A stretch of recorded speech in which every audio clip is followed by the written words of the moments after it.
Your DualSense is about to get a lot better. Did the PSVR 2 just get delayed? And the PS5 just got a firmware update, but once again, it's not the one we're looking for. But this is a special video because today I've got my friend Ray here from Xbox Ready. We're not talking console wars though. I just want to hear what Ray has to say about the latest PlayStation news topics. What's up, man? Yeah, just a couple of like culture gentlemen here to discuss, you know, gaming industry as it is right now. But it just happens to be PlayStation focused. That's awesome. I told him to subscribe last time. What do you mean it wasn't enough? All right, I'll tell him again. I'll tell him again. Guys, I just got off the phone with Jim Ryan. He really liked the shout out the last time he called me and I told you guys to subscribe, but unfortunately, he said it's not enough. He's with me here trying to get me to 100,000 subscribers, so it'd be really cool if you keep Jim Ryan happy by subscribing to the channel. I don't like it when he calls me. So this first topic I have for you today is one you'll be well versed in since the Xbox does not have any form of VR and never probably will because Microsoft doesn't care about it. Let's talk about the PSVR 2. We can share some things in common because it doesn't seem like PlayStation users are very interested in this hardware as well. And it looks like Sony has delayed it to 2023. Yeah, interest in PlayStation VR has really fallen off. When it came out, I think it was like 2016. It's been a minute. It's been a minute. 2016, great year. It was like peak year for a lot of people, I feel. But there was a couple of things that original PSVR did that I thought were cool. First of all, it came out at a time when I feel like it was a lot more affordable than the other VR options that were out there, like what the HTC headset, and this was before the Oculus Quest came out, so they had a pretty expensive headset too. And back then, I feel like if you wanted to experience VR, you had to either get one of those expensive headphones like I was just talking about and have like a crazy rig, like a really awesome PC in order for it to handle it. Then the PSVR came out and it was like this cheaper version that you could use with your PlayStation 4. And that was a lot of people's like first VR experience with that. Of course, it's shown its age over the years. And I feel like they're not even really putting out like VR experiences for PlayStation VR anymore. Like I feel like right now it's like Iron Man VR right now. Now it's like old. Okay, yeah, they've definitely moved on to the PSVR 2, and there are some big improvements with it, right? We're gonna have the OLED screens. They're gonna be much higher resolution, which is great because the screen door effect on the PSVR 1 is horrible. I played Resident Evil 7 in it before it came out, and it made me throw up after the demo, but I powered through. So they've definitely come a long way there, and also it's just gonna be a single cable that goes right to your PS5 versus that weird middle way station they had for the original. I think that what they need to do is just show off some games. The one they've shown off so far, Horizon Call of the Mountain, I think, or Call of... Yeah, I've seen that. It doesn't really look like a big advance for VR games. It looks like a stationary experience. I believe that's how you say it, where you're sitting in a boat. PlayStation VR 2, is it going to be a full 360 degrees versus the 180? It's going to have the inside-out tracking. So it's going to have the same thing that the Oculus Quest 2 has, where it's got the cameras on the front of the headset. It can kind of track where you are positionally, which is great. I just want to see more games coming from Sony where you can get up and move around, not a stationary thing where you're holding your DualSense sitting there, or your Sense controllers as the new ones are being called, watching as things happen with your head just kind of firmly planted as a camera versus like you being in the world. I think they'll get there, and the longer they delay the headset, the more time they have to work on these games and really blow the doors open with a huge reveal. I just want to know what's going on because the amount of screens that are being produced is being increased by about 50%, but Sony is still delaying their headset, which is odd. Guys, it only took a year, but we finally updated the PSReady merch store. Of course, there's the classic My DualSense is Tingling design. We also have an Elden Ring inspired shirt that says Maidenless on it. And then finally is the shirt I'm wearing, the PSReady Doom Eternal crossover shirt, which was a lot better of an idea in my head before Microsoft bought Bethesda and thus made the Doom franchise Xbox exclusive going forward. But Doom is a classic game, it's a classic design, and I think it looks pretty cool on a t-shirt. If you want to pick up any of the designs, they're in the merch shelf. They're also at staypsready.com, and if you use the code STAYREADY at checkout, you'll get 10% off. It could be an opportunity for them to put out more games. We really haven't seen any of like the Sony's big guns, but at the same time, the longer that they delay this, it really is kind of like eating into its own life cycle almost, because these VR headsets, they're tied to the life of whatever console that they come out with. So for example, it's like 2016, PSVR launched and it was selling pretty well. I think it sold like 5 million-ish Yeah, units it did, until 20. It did well enough for 2020. Sony not to abandon it, like Yeah. the Vita. But at the same time, it's like that was tied to the PlayStation 4 console. And as you know, what happened in 2020, which is when, you know, we have the last sales numbers for the PlayStation VR stuff, obviously PlayStation 5 came out. If it even comes out in 2023, that's what, 3 years into the current gen cycle. It would have to be early 2023. It can't be late. And also, I just wish that this headset was more of an Oculus Quest 2 competitor, in the sense that you could have it be a standalone thing, right? Like it'll have the same games. So you buy the game once on the PlayStation Store. Like you buy Horizon Call of the Mountain, right? It looks a little worse, runs a little slower when you use the standalone headset. Yeah. But when you take that USB-C cable and plug your headset into the PlayStation 5, you can run the game off of the PlayStation 5 and it'll look a lot better. That's how the Quest 2 works, right? You've got the same games. You've got The Walking Dead, Saints and Sinners. You have a standalone Quest version.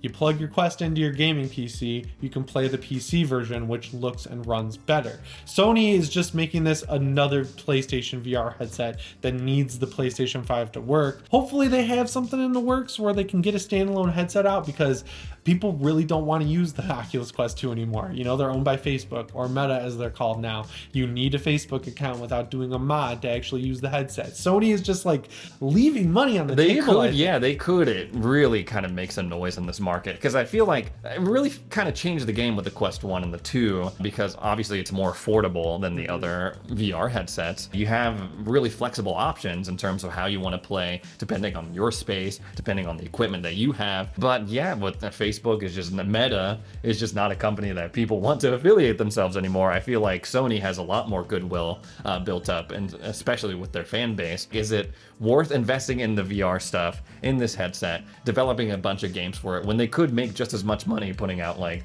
another Spider-Man game or like a Wolverine 2, you know what I mean? So we're seeing that VR screen production is being ramped up, right? So there's obviously competition out there. So it's good Sony is in this space, and it's a space that Microsoft isn't in, which is another good thing for them. I think we'll just have to wait and see what games they're working on, because that's going to be the real deciding factor of whether or not people care about the PSVR 2. But we've got software updates to talk about, because Sony, once again, man, you know, the last update they put out, it was good. It had this Ask PlayStation software included, where you basically can like look at your remote or your DualSense controller and say, hey, I hope that was a big enough gap to not activate it for you guys. And you can control your PS5 with your voice, which is actually cool. I was using it yesterday to switch between Ghostwire Tokyo and the Netflix app, or the Disney Plus app, so I could watch Moon Knight, and it worked just fine. The real update people are waiting for is variable refresh rate, which we've heard is coming, and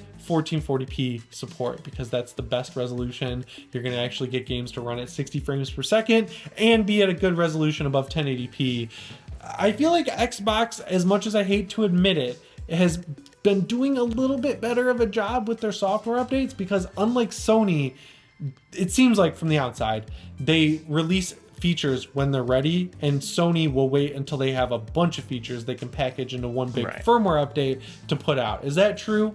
Yeah, I mean, it's kind of like we're seeing a reverse situation almost, because it's like, I'm envious of like the state of plays and stuff. They're a little bit more consistent, periodic. Over on this firmware update stuff, Microsoft, they'll release an update that really only has like one feature. Like this most recent one, it was the ability to control your TV input with your Xbox button. Yeah, it's kind of like, do you want hype or consistency, I feel like.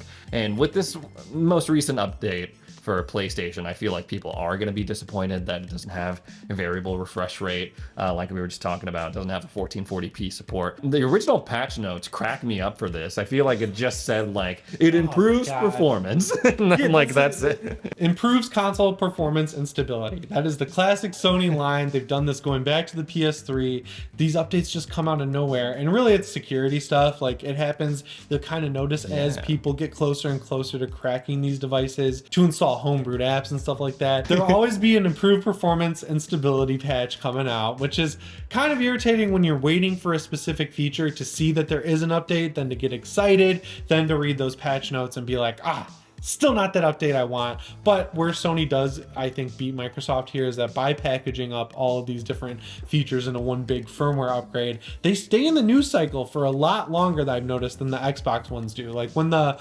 SSD patch came out, people were talking about it for a long time. You know, there was a beta. We got that beta on our Office PS5. We installed an SSD. Then when the full release came out, we installed an SSD again. People were hyped. The same thing kind of happened when they released this other firmware beta that had the Hey PlayStation feature and other things included with that. So it stays in the news a little bit longer. But again, if they have this variable refresh rate feature ready, I want it. It's a good feature. Yeah.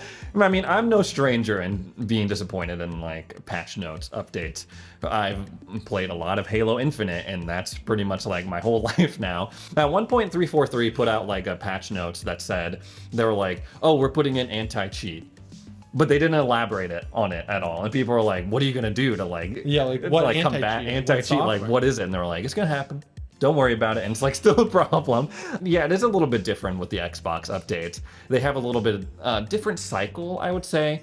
Because when I first hear about it, it's like, oh, this is being tested in Xbox Insider Skip Ahead. And then it moves up in the testing process and then finally released. But sometimes it doesn't make it out of the testing phase. Like, for example, they had a feature that they were kind of experimenting with where they took away the ability to share screenshots and videos that you have on your Xbox consoles directly to Twitter. And everyone was like, nah, son, that sounds terrible. What are you doing? Yeah. And in that way, it kind of gave them a chance to be like, okay, people are mad about this. So before we roll it out, we're gonna not to do that. So I guess there is some advantages in that way, but it is a little bit, yeah. And there's not nearly as much hype for these updates on Xbox than there is on PlayStation. Yeah, and on the Sony side, they love collecting data almost to a fault. Like they wait so long to release stuff to make sure it's perfect, and I do appreciate that. But speaking of firmware updates, the DualSense controller is getting a pretty big update for PC users, which is cool because Sony, they've been releasing a lot of games on they PC. Finally started releasing their games on, like God of War finally on PC after what, 4 or 5 years? Yeah, and it's an incredible PC port. Like honestly, they're lapping all the other developers in PC ports. They're just raking in money. Games.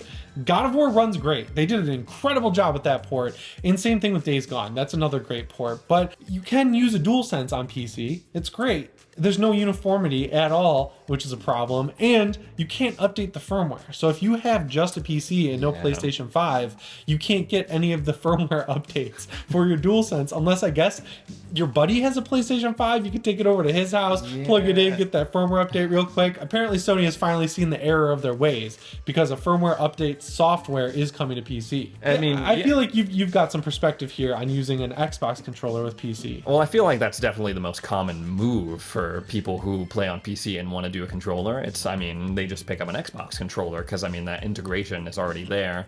Usually, because people usually game on Windows, or at least from what I've seen and my experiences in life, and already that support is there for the Xbox controller. It's usually easy peasy. And they do fix things with these firmware updates. They improve there was a huge issue, right? I talked about it in a video, I know, where the DualSense would show it was at low battery when it was really at about 60% full. So people were like plugging their DualSense in when it was almost full battery, thinking the battery was only lasting a couple hours. And that's bad for your battery, plugging it in, charging it over and over and over. So they ended up fixing that. So I don't know what firmware the DualSense is shipping with right now, but if you bought one at launch and you never updated that firmware, it's still probably showing you these bad battery information, which is not good. So it's good that Sony's kind of giving people the option to update their firmware. What I would really like is driver uniformity across all games. That would be awesome. I played Horizon Zero Dawn on my PC.